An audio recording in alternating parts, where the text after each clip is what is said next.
আমরা যে বান্দরবন আসবো সেটা কি অনেক আগে থেকে জানতাম? আসার পরে জানছি। অ্যাকচুয়ালি আমি ওকে সারপ্রাইজ দিছি, কারণ আমি বলি নাই যে আমরা বান্দরবন আসবো। আমি তাকে বলেছিলাম যে আমি যাব চট্টগ্রাম এবং তারপরে যাব হচ্ছে গিয়ে কক্সবাজারে। বাট মাঝপথে ওকে আমি একটু সারপ্রাইজ দিয়েছি। আমরা যখন টিকিট কাটতে গেছি তখন সে বুঝে বলছে যে কী ব্যাপার, কক্সবাজারের টিকিট না কেটে আমরা কেন বান্দরবনের টিকিট কাটতেছি। তখন তো ধরা খেয়েই গেছি, তখন বলতেই হবে তাকে। তখন বললাম যে আসলে আমরা বান্দরবনও যাব, তোমাকে আমি বলি নাই। এই তখন তার হ্যাপিনেসকে দেখে সে পারতেছে না যে টিকিট কাউন্টারের ভিতরে নাচানাচি শুরু করে দেয়।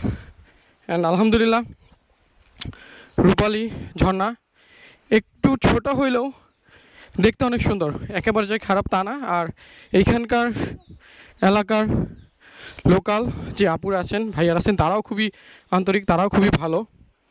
আমরা চলে যাচ্ছি আস্তে আস্তে। মাহি ওকে পার করায় দিচ্ছে একটু পিছলা। আমরা এখন বাঁশের সাঁকুর উপর দিয়ে হাঁটতেছি। অ্যান্ড ওকে ফাইনালি আমরা চলে আসলাম। মাহিকে অসংখ্য ধন্যবাদ, আমাদেরকে ও 1 ঘন্টা টাইম দিয়েছে, অনেকগুলো ছবি তুলে দিয়েছে। সো আমরা এখন চলে যাচ্ছি নীলাচলের দিকে। আমাদের সিএনজি আমাদের জন্য ওয়েট করতেছে। আমরা সিএনজির কাছাকাছি চলে এসেছি অ্যান্ড আমরা এখান থেকে চলে যাব সিএনজিতে করে সেই নীলাচলের দিকে। ঠিক আছে মাহি, তোমাকে খুবই ধন্যবাদ। আবার আসলে তোমার সাথে দেখা করবো। ওকে, তুমি কোথায় থাকো? এদিকে সামনে থাকো।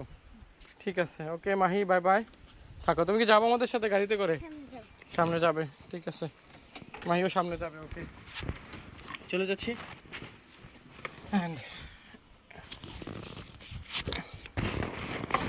মাহি, আমাদের সাথে কথা বলে কেমন লাগলো তোমার? ভালো লাগছে, মাহির ভালো লাগছে আমাদের সাথে কথা বলে। আমাদের সিএনজি ছেড়ে দিয়েছে, আমরা চলে যাচ্ছি এখন নীলাচলের দিকে। পাটা অল্প একটু ভিজে গেছে, প্যান্ট অল্প একটু ভিজেছে, কিছু করার নাই। আমি যদি শর্ট প্যান্ট নিয়ে আসতাম তাহলে আমি অবশ্যই গোসল করতাম। তো যাই হোক, চলুন আমরা এখন চলে যাই নীলাচলের দিকে।